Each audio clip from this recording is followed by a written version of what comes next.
بسم اللہ الرحمن الرحیم۔ السلام علیکم، ہمارے چینل میں خوش آمدید ناظرین۔ آج آپ کے لیے میں انتہائی خوفناک، سنسنی خیز اور دلچسپ کہانی لے کر آئی ہوں، لیکن کہانی شروع کرنے سے پہلے آپ سے گزارش ہے کہ اگر آپ ہمارے چینل پر نئے ہیں تو ہمارے چینل کو سبسکرائب کر لیں تاکہ آپ کو ہماری ویڈیو سب سے پہلے ملے۔ ارے فہمیدہ، تم ابھی تک تیار نہیں ہوئی؟ اس کی جیٹانی رشیدہ بیگم ڈائریکٹ فہمیدہ کے روم میں آتے ہوئے بولیں۔ بس بھابھی جان، میں تو تیار ہوں، بس بچوں کو تیار کرنا باقی ہے۔ لاؤ شہباز کو میں تیار کر دیتی ہوں، تم شہنیلا کو تیار کر دو، اس طرح جلدی فارغ ہو جائیں گے۔ تمہارے بھائی نے گاڑی والے کو بھی کال کر دی ہے، بس وہ آتا ہی ہوگا۔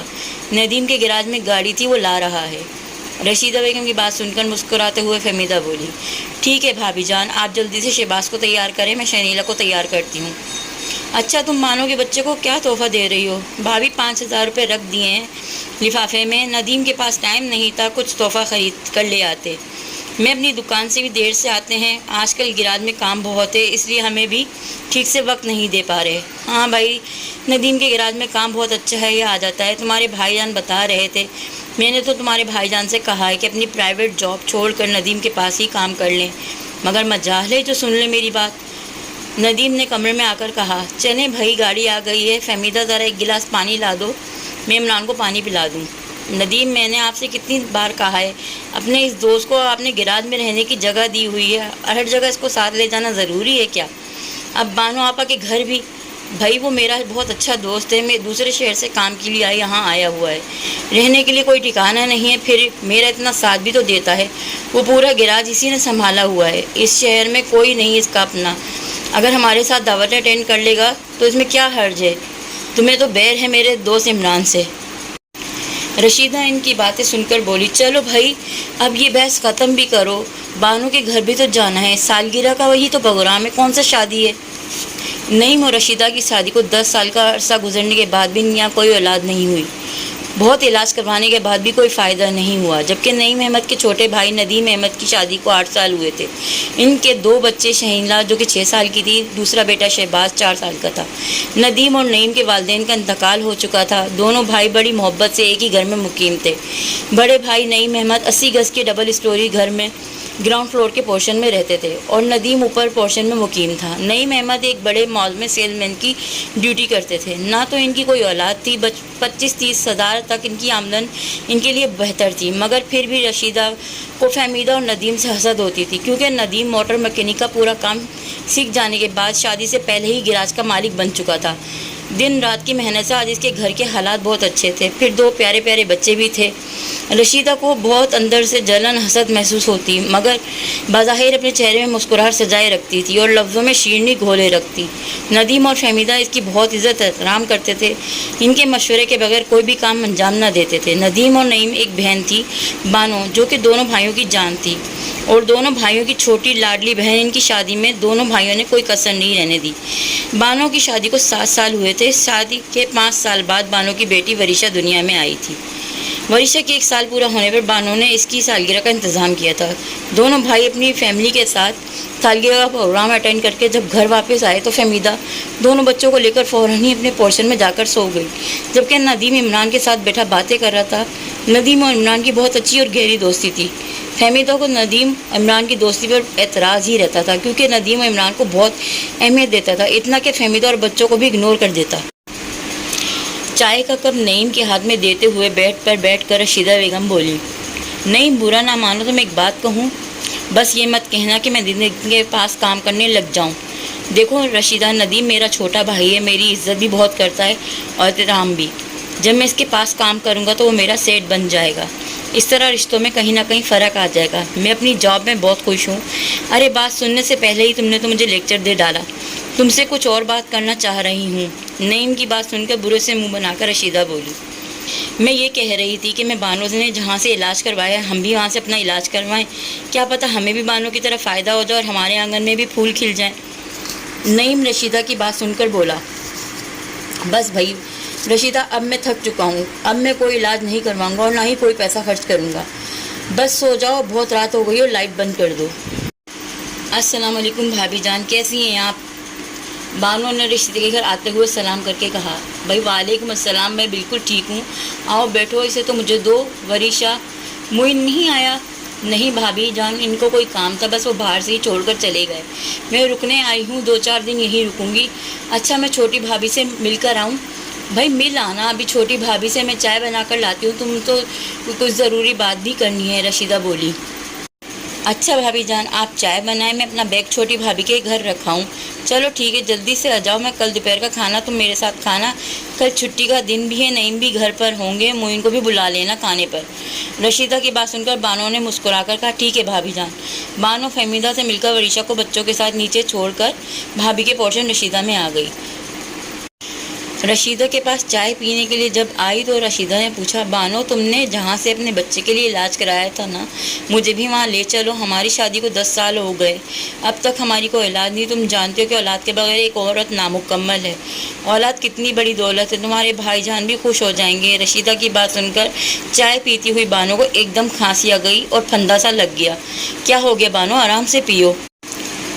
بانو میں بہت پریشان رہتی ہوں، بچوں کے بغیر فہمیدہ تو اپنے بچوں کو نیچے تک آنے نہیں دیتی، صبح اسکول جاتے ہیں، پھر ٹیوشن جاتے ہیں اور پھر آ کے سو جاتے ہیں، پھر مولوی صاحب آ جاتے ہیں، بچوں کو پیار کرنا تو چاہو تو بہت مصروف ہوتے ہیں کہ پیار بھی نہیں کر سکتے۔ اپنے بچے ہو جائیں گے تو میں بھی ان کے ساتھ مصروف ہو جاؤں گی، تم بھی لے چلو مجھے وہاں جہاں سے تم نے علاج کروایا ہے۔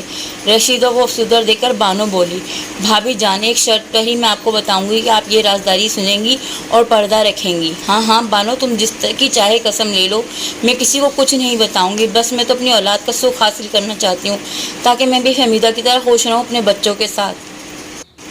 بھابھی جان بس آپ کو تو پتہ ہے نا کہ شادی کے 5 سال تک میں نے کتنے تانے سنے ہیں اپنے سسرال والوں کے، اپنے شوہر کی دوسری شادی کروائی جا رہی تھی، بس میں اپنے گھر اجاڑنے نہیں دیکھنا چاہتی تھی، اس لیے میں محلے کے ایک پڑوسن نے مجھے کسی کالا جادو کرنے والے عامل کے پاس لے کر گئی تھی۔ اس عامل نے مجھے کچھ عمل کرنے کو کہا، بس اسی عمل کی وجہ سے میری بیٹی اس دنیا میں آئی۔ آپ کو میں وہاں لے چلوں گی مگر یہ بات آپ اپنے تک رکھیں گی، اگر ان دونوں بھائیوں کو پتہ چل گیا تو وہ آپ کو پتہ ہے نا کتنا ہنگامہ کریں گے۔ اب تم آئی ہو تو بانو مجھے لے کر چلنا اس عامل کے پاس۔ رشیدہ نے فوراً جانے کا ارادہ کر لیا۔ اگلے دن دوپہر کا کھانا کھانے کے بعد جب معین واپس چلا گیا تو شام میں شاپنگ کے بہانے رشیدہ اور بانو اس عامل کے پاس گئیں تو بانو نے عامل سے کہا عامل بابا یہ میری بڑی بھابھی ہیں، ان کی شادی کو 10 سال ہونے کے بعد بھی کوئی اولاد نہیں ہوئی، آپ ان کا علاج کریں۔ عامل بابا اپنی ہیبت ناک آواز میں بولے بلی دینی ہوگی، جان کے بدلے جان۔ تو نے بتایا نہیں اپنی بھابھی کو کہ تو نے بھی ایک معصوم کی بلی دی تھی جب ہی تیرے ہاتھ اولاد ہوئی ہے؟ عامل بابا کی بات سن کر رشیدہ بولی بابا میں کچھ بھی کرنے کو تیار ہوں، بس میری اولاد ہو جائے میرے وطن سے، میں کچھ بھی کر لوں گی بابا، مجھے بس اپنی اولاد چاہیے۔ رشیدہ کی بات سن کر عامل بابا مسکرا کر بولے سوچ رہے کچھ بھی کرنے کا مطلب ہے کچھ بھی ہو سکتا ہے، یہ 2 تعویذ لے، رات کو گرم دودھ میں ڈال کر خود بھی پی لینا اور دوسرا اپنے شوہر کو پلا دینا، اور کل میرے پاس اکیلے آنا، صبح کے وقت آ جاؤ تم یہاں سے، اب جاؤ تم لوگ یہاں سے۔ رات میں گرم دودھ میں تعویذ گھول کر رشیدہ خود بھی پی گئی اور نعیم کو بھی پلا دیا۔ بانو ندیم کے گھر میں ہی تھی اور رات کو معین کی کال آ گئی کہ گھر واپس چلنے کا کہہ رہا ہے۔ جب صبح رشیدہ بابا کے استانے میں آئی تو عامل بابا نے کہا آ گئی تو جانتی ہے تیری نند بانو کے یہاں اولاد کس طرح پیدا ہوئی ہے؟ بابا کی بات سن کر رشیدہ بولی نہیں بابا، بانو نے مجھے کچھ نہیں بتایا، بس اس کا احسان ہے کہ مجھے آپ کے پاس لے آئی ہے، بس مجھے اولاد چاہیے بابا۔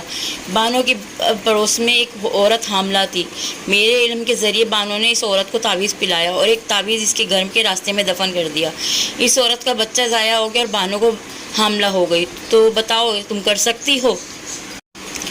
عامل بابا کی بات سن کر رشیدہ بیگم نے مسکرا کر کہا ہاں میں سب کچھ کر لوں گی، اس کام کے لیے میں اپنی دیورانی کے بیٹے کی جان کے بدلے اپنا بچہ پیدا کرنا چاہتی ہوں، بہت اتراتی ہے نا وہ اپنی نرینہ اولاد پر، ٹھیک ہے پھر یہ تعویذ گھول کر اسے پلا دو اور دوسرا تعویذ کے گھر کے راستے میں دفن کر دینا، پھر دیکھنا ہے کتنی جلدی اس کے بچے کی موت ہوگی اور تیرا بچہ اس دنیا میں آ جائے گا، اب چلی جا یہاں سے۔ بابا نے مطلوبہ رقم لے لی۔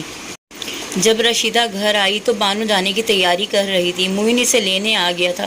بانو رشیدہ کے پاس آ کر کہنے لگی بھابھی آپ کی خوشی کی خاطر میں نے اپنا بہت بڑا راز آپ سے شیئر کر لیا ہے، میں امید کرتی ہوں کہ آپ اپنا راز ہمیشہ راز ہی رکھیں گی۔ بانو کی بات سن کر مسکراتے ہوئے رشیدہ بیگم بولی ارے بانو تم میری محسن ہو، تم نے تو میرا اتنا ساتھ دیا، اتنا بڑا کام کیا ہے، تمہارا راز ہمیشہ راز ہی رہے گا، میں تمہیں کیسے دکھ دے سکتی ہوں؟ پاگل، تم نے تو میرا سب سے بڑا مسئلہ حل کر دیا ہے، تم بے فکر رہو۔ بانو کے گھر اپنے گھر جاتے ہی رات میں رشیدہ نے فہمیدہ کو شربت میں تعویذ گھول کر پلا دیا، اور پھر رات ذرا گہری ہوئی تو چپکے سے تعویذ بھی زمین کھود کر دفن کر دیا۔ ابھی رات کے بس 12 بجے تھے کہ تعویذ نے اپنا اثر دکھانا شروع کر دیا۔ شہباز کو خون کی الٹیاں ہونے لگی، سب اسے اسپتال لے گئے۔ فہمیدہ کا تو رو رو کر برا حال تھا۔ رشیدہ اسے چپ کراتے ہوئے بولی، اللہ نے چاہا تو شہباز ٹھیک ہو جائے گا، صبح تک صبر کرو۔ نعیم فہمیدہ کے سر پر ہاتھ رکھ کر بولا، رشیدہ ٹھیک کہہ رہی ہے، صبر کرو، شہباز ٹھیک ہو جائے گا۔ ندیم چلو فہمیدہ کو چپ کراؤ۔ بھائی جان کیسے چپ ہو جاؤں، میرے بچے کو خون کی الٹیاں ہو رہی ہیں، چند گھنٹوں میں کتنا کمزور ہو گیا ہے میرا بچہ۔ ندیم کچھ کرو، ڈاکٹر سے کہو اب تک شہباز کی الٹیاں رک کیوں نہیں رہیں۔ فہمیدہ اس طرح رونے پر ندیم بھی دل برداشتہ ہو کر رونے ہوئے بولا، مجھ سے تو خود اپنے بچے کی حالت دیکھی نہیں جا رہی، مجھے بھی بہت درد ہو رہا ہے، میرا بچہ۔ امی ابو مجھے کچھ نظر نہیں آ رہا، مجھے بہت درد ہو رہا ہے، مجھے بہت درد ہو رہا ہے۔ 4 سالہ معصوم شہباز بلک رہا تھا، اور دیکھتے ہی دیکھتے شہباز کا سانس اکڑنے لگا۔ ایک بڑی سی خون کی الٹی ہوئی، اور اس کے بعد معصوم شہباز نے دل نے دھڑکنا چھوڑ دیا۔ اب سانسوں کی روانی بھی ایک دم ہی رک گئی تھی۔ فہمیدہ اور ندیم کا تو رو رو کر برا حال ہو گیا تھا۔ نعیم اور عمران ندیم کو سہارا دے کر شہباز کی میت کو گھر لے کر آئے۔ رشیدہ نے فہمیدہ کو سنبھالا ہوا تھا۔ جب بانو کو صبح اطلاع دی گئی تو وہ سمجھ چکی تھی، مگر وہ کسی سے کچھ بولنے کی حالت میں نہیں تھی۔ بانو فہمیدہ اور ندیم کی حالت دیکھ کر بہت دکھی تھی کہ سب کچھ اس کی وجہ سے ہوا، اس کی غلط باتوں کی وجہ سے کہ بھابھی بھائی کی خوشیاں چھین لی گئی۔ بانو نے رات میں فہمیدہ کو سمجھا بجھا کر سلایا، رشیدہ کے پاس آ کر بولی، بھابھی جان ڈائن بھی ایک ساتھ گھر چھوڑ کر وار کرتی ہے، آپ نے تو اپنے گھر میں چپ کرو بانو، کس حق سے تم مجھے ڈائن کہہ رہی ہو؟ تم نے جس عورت کے بچے کی بلی دی، کیا وہ بچہ بچہ نہیں تھا؟ کیا وہ عورت ماں نہیں تھی؟ رشیدہ کی بات سن کر بانو بولی، مجھ سے غلطی ہو گئی جو میں نے آپ کو یہ راز بتایا، لیکن بھابھی جان وہ عورت ہماری رشتہ دار نہیں تھی۔ بس کرو بانو، اگر تم نے اپنی زبان کھولنے کی کوشش بھی کی نا تو میں تمہارے سسرال والوں کو تمہاری حقیقت بتا دوں گی، تمہارا گھر برباد کرا دوں گی۔ آج کے بعد اس موضوع کو زیر بحث مت لانا، سمجھی تم، ورنہ تمہارے حق میں اچھا نہیں ہوگا۔ بانو تو خاموش ہو گئی۔ رشیدہ کی بات سن کر رشیدہ کی مراد بھر آئی۔ چند دنوں میں ڈاکٹر نے بتایا کہ رشیدہ ماں بننے والی ہے۔ نعیم اس بات کو خدا کا معجزہ سمجھ کر بہت خوش ہوا، اپنی بیگم رشیدہ کا بہت خیال رکھنے لگا۔ پھر رشیدہ کے یہاں 9 مہینے کے بعد ایک بیٹا پیدا ہوا۔ بچہ بہت خوبصورت اور پیارا تھا، سبھی بہت خوش تھے۔ سب سے زیادہ رشیدہ بہت خوش تھی کہ اس نے اولاد نرینا کو جنم دیا ہے۔ اب نعیم بھی زیادہ تر گھر میں اپنے بیٹے رحمان کے ساتھ ہی وقت گزارتا۔ فہمیدہ اور ندیم بھی خوش تھے کہ نعیم اور رشیدہ کے یہاں اتنے سالوں کے بعد خوشی آئی ہے۔ وہ کہتے ہیں نا کہ حسد انسان کا حال میں خوش نہیں رہنے دیتی۔ شنیلا کا بہت زیادہ خیال رکھتے تھے، اس کی ہر ضد کو ندیم اور فہمیدہ پوری کرتے تھے۔ ندیم نے ایک نئی کار خرید لی تھی، فہمیدہ بھی امید سے تھی۔ گھر میں ہر آسائش کی چیزیں ندیم نے بھر دی تھیں کہ فہمیدہ کو کوئی پریشانی نہ ہو۔ یہ دیکھ دیکھ کر رشیدہ دل ہی دل میں بہت جلتی اور کرتی رہتی تھی کہ نعیم احمد کی قلیل آمدنی میں وہ اپنے بچے کو کوئی آسائش دے نہیں پا رہی۔ ندیم اور فہمیدہ اپنی کار میں شنیلا کو لے کر گھومتے پھرتے تھے، کہیں بھی جانا ہو تو کار میں آنا جانا، جبکہ نعیم احمد کے پاس ایک پرانی سی بائک تھی جس پر بیٹھنے سے بھی اب رشیدہ کو شرم آنے لگی تھی۔ رشیدہ کی حسد بڑھتی ہی جا رہی تھی۔ اس نے پھر سے اس عامل کے پاس جانا شروع کر دیا۔ اب تو اس عامل نے ایک ایسی شرط رکھی، کام کرنے سے پہلے تو رشیدہ تھوڑا گھبرائی، پھر فہمیدہ حسد اور جلن کی وجہ سے عامل کی شرط ماننے کو تیار ہو گئی۔ عامل بابا میں آپ کی شرط ماننے کو تیار ہوں، لیکن میرا کام ہو جانا چاہیے۔ ہاں تو میرا خوش دل کر دے اور میں تجھے خوش کر دوں گا، چل میرے کمرے میں۔ رشیدہ کو کمرے میں لے جا کر عامل نے اپنی ہوس کی آگ بجھائی۔ رشیدہ بھی جلن اور حسد کی آگ میں اتنی اندھی ہو چکی تھی، کیا صحیح ہے کیا غلط سب بھول چکی تھی۔ اب وہ اتنے پیار کرنے والے شوہر کی وفاؤں کو بھول کر اس کے ساتھ بے وفائی کر چکی تھی۔ عزت و احترام کرنے والے اپنے دیور اور دیورانی کے ساتھ اب مزید برا کرنے جا رہی تھی۔ راتوں کو عامل بابا کے بتائے ہوئے وظائف پڑھ کر فہمیدہ اور ندیم پر پڑھ کر پھونکتی اور پھر انہیں تعویذ گھول کر پلاتی۔ فہمیدہ اپنے ہوش سے بیگانہ ہونے لگی تھی اور ندیم سے دور رہنے لگی تھی۔ جب ندیم کے گھر ایک اولاد ہوئی تو ندیم بہت خوش تھا، مگر فہمیدہ چپ اور گمسم ہونے لگی۔ شنیلا پھر توجہ نہ دیتی اور نہ ہی اپنے نئے بچے وقاص پر کوئی توجہ دیتی۔ اب ندیم اپنی کمائی کا آدھا پیسہ رشیدہ کے ہاتھ میں رکھتا اور کھانا پکانے اور بچوں کی ذمہ داری رشیدہ کے کاندھوں پر آ گئی تھی۔ رشیدہ ندیم کے پیسوں کا بیشتر حصہ اپنے بیٹے رحمان پر خرچ کرتی، شنیلا اور وقاص پر کوئی توجہ نہ دینے کے برابر تھی۔ ایک دن عمران گھر آیا تو رشیدہ نے اپنی فہمیدہ کے گھر لے جا کر چھوڑ دیا اسے فہمیدہ کے کمرے میں لے جا کر چھوڑ دیا کیونکہ فہمیدہ پر عمل کافی کر چکی تھی، وہ عمران سے قریب ہوتی جا رہی تھی۔ عمران نے بھی فہمیدہ کی قربت کی وجہ سے روز بہانے سے اس کے گھر آنا شروع کر دیا۔ ایک دن رشیدہ نے ندیم کو بلا کر ان دونوں کو رنگے ہاتھوں پکڑوا دیا۔ ندیم نے فہمیدہ کو خوب مارا پیٹا، ساتھ ہی عمران کو بھی، مگر دونوں کو جادو کے زور پر ایک دوسرے کے قریب آئے تھے۔ فہمیدہ نے ندیم سے کہا، ندیم تم مجھے طلاق دو، میں اب تمہارے ساتھ نہیں رہ سکتی، میں عمران سے پیار کرتی ہوں، عمران کے ساتھ رہنا چاہتی ہوں۔ فہمیدہ کی بات سن کر عمران نے بھی تصدیق کرتے ہوئے کہا، ہاں میں فہمیدہ سے شادی کروں گا، تم اسے طلاق دے دو۔ میں کیسے طلاق دے دوں؟ یہ میرے بچوں کی ماں ہے، میں بچوں کو کیا کہوں گا؟ شنیلا تو بڑی ہے، وہ کیا سوچے گی؟ فہمیدہ تم کیا ہو گیا ہے؟ تم عمران کو ناپسند کرتی تھی، اب تمہیں کیا ہو گیا ہے؟ عمران تو ابھی یہاں سے چلے جاؤ ورنہ میں تمہارا قتل ہو جائے گا میرے ہاتھوں۔ ان دونوں کی ہاتھا پائی چھڑاؤ میں ندیم رشیدہ عمران کو گھر سے نکال چلتا کر دی۔ فہمیدہ کسی روبوٹ کی طرح بیٹھی عمران کا نام لیتی رہتی ہے، ایسا لگتا تھا کہ فہمیدہ دنیا کی نہیں کسی اور دنیا کی رہنے والی ہے۔ فہمیدہ کی حالت دن بدن خراب ہوتی جا رہی تھی، بچے بھی پریشان تھے۔ رشیدہ انتہائی خوش تھی کہ ندیم اپنی کمائی کا سارا رشیدہ کو لا کر دیتا۔ چند ہی مہینوں میں رشیدہ نے کافی پیسہ جمع کر لیا تھا، دیور کو باتوں میں پٹا کر اپنے شوہر کو نئی بائک بھی دلا دی تھی۔ ندیم کی کار پر اب رشیدہ کے اور اس کے بچے گھومتے تھے۔ اب تو رشیدہ کی دلچسپی شوہر سے ہٹ کر ندیم میں بڑھنے لگی تھی۔ ندیم بھی فہمیدہ کی حالت اور بے وفائی سے تنگ آ کر بھابھی کے کہنے پر اسے طلاق دے چکا تھا۔ فہمیدہ کو عمران اپنے ساتھ لے کر اپنے شہر چلا گیا۔ شنیلا انتہائی ڈسٹرب رہنے لگی تھی۔ رشیدہ نے اپنے ہی دیور کے تعویذ گنڈو کر کے اپنے ہاتھوں کی کٹ پتلی بنا لیا تھا اور ان کے درمیان غلط تعلقات استوار ہو چکے تھے۔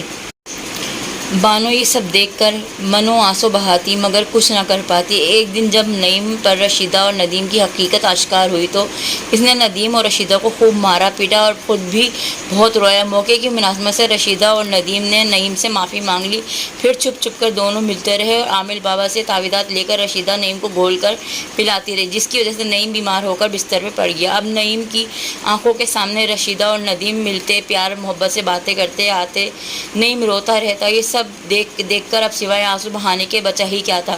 شنیلا کیوں جوان ہو چکی تھی، وہ بھی یہ سب کچھ دیکھ کر پریشان رہتی تھی، بس بانو سے اپنے دل کا بوجھ ہلکا کر لیا کرتی تھی۔ بانو کو بھی گھر آنے کی اجازت نہیں تھی رشیدہ اور ندیم کی طرف سے۔ بانو رو رو کر اپنے گناہوں کی معافی مانگتی رہتی تھی کہ اس کے کہنے کی وجہ سے اس کے پیار کرنے والے بھائیوں کا گھر خراب ہو گیا تھا، مگر اب افسوس کرنے کا کیا فائدہ تھا؟ حسد نے سب کچھ ہی تو برباد کر دیا تھا۔ ایک دن بازار میں بانو نے فہمیدہ کو دیکھا اور اسے روک کر گلے لگ کر خوب روئی اور اس سے پوچھا کہ بھابھی آپ کہاں چلی گئی تھی؟ یہ سب کیسے ہو گیا؟ آپ کہاں ہیں اور یہاں کیسے آئی ہیں؟ بانو کی بات سن کر فہمیدہ بولی، بانو میرے ساتھ بہت برا ہوا ہے، جس شخص نے مجھ سے شادی کی تھی نا، اس نے میری شادی جادو کے زور پر کرائی گئی تھی۔ میں تمہیں سب کچھ بتاؤں گی، چلو کہیں چل کر بیٹھ کر بات کرتے ہیں۔ سامنے آئس کریم پارلر ہے، بھابھی وہاں چلیں، مجھے پوری بات بتائیں، آپ کہاں چلی گئی تھی؟ بانو کی بات پر فہمیدہ بیٹھتے ہوئے بولی، بانو عمران نے مجھے طلاق دلوا کر حیدرآباد لے گیا، وہاں ہم خوش تھے کہ اللہ والے بزرگ سے ہماری ملاقات ہوئی، جس نے میرے سر میں بہت درد رہتا تھا تو عمران مجھے ان بزرگ کے پاس لے کر گیا، انہوں نے میرا علاج کیا، روحانی علاج کرتے ہوئے انہوں نے میرا اور عمران کا جب اتارا کیا تو ہمیں پتہ چلا کہ ہماری شادی میری اور عمران کی ندیم سے بے وفائی کا جادو کا نتیجہ ہے۔ عمران اور میں دونوں ہی بہت شرمندہ تھے، ہم نے اپنے انجانے میں ندیم اور بچوں کے ساتھ بہت برا کر دیا۔ جب ہم یہاں آئے تو ایک گھر کرائے پر لیا، وہاں رہتے ہوئے ندیم کے بارے میں معلومات کی تو پتہ چلا کہ رشیدہ نے ندیم کو بھی اپنے جادو سے اپنے کنٹرول میں کر لیا ہے، اس نے میرے بیٹے شہباز کی جان لی، میرا گھر برباد کیا، نعیم بھائی جان کے ساتھ اتنا برا کیا، میرے دونوں بچوں کا برا حال بد سے بدتر کر دیا۔ وہ روحانی عالم بزرگ نے مجھے سب کچھ بتا دیا ہے، مگر میں چاہ کر بھی اپنے بچوں سے مل نہیں پا رہی۔ بزرگ نے کہا ہے کہ ندیم کا علاج کرانا ضروری ہے، پھر وہ کیسے بزرگ کے پاس جائیں گے؟ عمران ندیم سے معافی مانگنے گئے تھے تو ندیم نے انہیں مار کر گھر سے نکال دیا، ان کی کوئی بات نہیں سنی، بس بانو کسی طرح ندیم کو ان بزرگ کے پاس حیدرآباد لے جاؤ تاکہ ندیم رشیدہ کے شہر سے نکل سکیں اور میں بچوں سے مل سکوں۔ بانو فہمیدہ کی بات سن کر رونے لگی اور بولی، بھابھی آپ فکر نہ کریں، آپ کے گھر میں پھر سے آباد کراؤں گی، چاہے اس کے لیے مجھے اب کچھ بھی کرنا پڑے۔ آپ کہاں رہ رہی ہیں؟ مجھے اپنے گھر کا اور ان بزرگ کا ایڈریس دیں تاکہ میں آپ کے لیے کچھ کر سکوں۔ بانو اپنے گھر آ کر کافی سوچتی رہی اور خود کو کوستی رہی کہ فہمیدہ اور اس کے معصوم بچوں کی بربادی کی ذمہ دار میں ہوں۔ اپنے ہی ہاتھوں اپنے دونوں جان سے پیار کرنے والے بھائیوں کا گھر برباد کر دیا۔ میں ہی اپنی کمینہ خصلت رشیدہ کی اصلیت ندیم بھائی جان کے سامنے لے کر آؤں گی۔ اگلے دن بانو روتی ہوئی ندیم کے گراج گئی تو بہن کو روتا دیکھ کر ندیم نے اسے بٹھا کر پوچھا، کیا ہوا؟ بانو بولی، بھائی وریشہ کی طبیعت ٹھیک نہیں ہے اور معین کا تو آپ کو پتہ ہے نا، وہ اپنی جاب کے سلسلے میں شہر سے باہر ہیں۔ کسی نے مجھے ایڈریس دیا ہے کہ آپ میں وریشہ کو حیدرآباد اسی ایڈریس پر لے جاؤں۔ بھائی جان، وریشہ کو کوئی عصبی قوت نے پریشان کر رکھا ہے، پلیز آپ میری امید پوری کر سکتے ہیں۔ رشیدہ بھابھی سے آپ بات کا ذکر مت کیجیے گا، کہیں وہ آپ کو جانے سے منع نہ کر دیں۔ میں سمجھ سکتی ہوں بہت کام ہوتے ہیں آپ کے اوپر، 2 گھروں کی ذمہ داری ہے، پلیز بھائی جان منع مت کیجیے گا۔ عمران اور فہمیدہ پہلے ہی حیدرآباد جا چکے تھے۔ بانو ندیم کے ساتھ کار میں وریشہ کو لے کر حیدرآباد بزرگ کے پاس پہنچی تو بزرگ نے ندیم کو سامنے بٹھا کر دم کیا تو ندیم تھوڑا سا گھبرایا کہ وریشہ کو دیکھنے کے بجائے وہ بزرگ اس پر دم کیوں کر رہے ہیں۔ ندیم کا جسم بہت بھاری ہو رہا تھا، وہ پسینے پسینے ہو چکا تھا۔ جیسے جیسے بزرگ پڑھ کر اس پر کا اللہ کا کلام دم کرتے وہ سکون محسوس کرتا جاتا۔ پھر 1 گھنٹے کے بعد ندیم کو محسوس ہونے لگا یہ برسوں کا تھکا ہوا ہے، اس کا جسم تھکن سے ٹوٹ رہا ہے۔ بزرگ کے کہنے پر رات وہیں قیام کرنے کا ہوا تو عمران اپنے ساتھی سے گھر لے گیا۔ جب ندیم کو صبح سو کر اٹھا تو یہ سب کچھ یاد آیا اور فہمیدہ اور عمران کو غصہ کرنے لگا۔ پھر بانو نے تمام باتیں ندیم کو بتائیں۔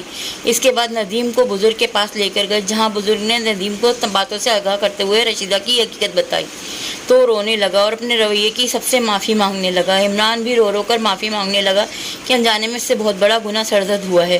اب وہ اپنی غلطی سدھارنا چاہتا ہے اور سب کو گواہ بنا کر فہمیدہ کو طلاق دے دی تاکہ وہ اپنے شوہر اور بچوں کے ساتھ خوش رہ سکے۔ کراچی واپسی پر ندیم نے رشیدہ کو خوب مارا اور اپنے بھائی اور بچوں سمیت اس کو گھر چھوڑ کر دوسری کرائے کے گھر میں شفٹ ہو گیا۔ پھر ان بزرگ نے نعیم بھائی کا علاج شروع کیا۔ نعیم بھی بالکل ٹھیک ہو گیا اور ہنسی خوشی فہمیدہ اور ندیم اپنے بچوں کے ساتھ زندگی بسر کر رہے ہیں۔ نعیم بھی اپنے بیٹے کے ساتھ ندیم کے ہمراہ رہتا ہے، اپنی جاب پھر سے کرنے لگا ہے۔ رشیدہ اکیلی اسی گھر میں رہتی ہے، تنہائی کی وجہ سے سنا ہے وہ پاگل سی ہو گئی ہے۔ موت انسان کو نہیں مارتی لیکن تنہائی مار دیتی ہے۔ برا کرنے والوں کا کوئی وارث نہیں ہوتا، دنیا میں بھی اور آخرت میں بھی۔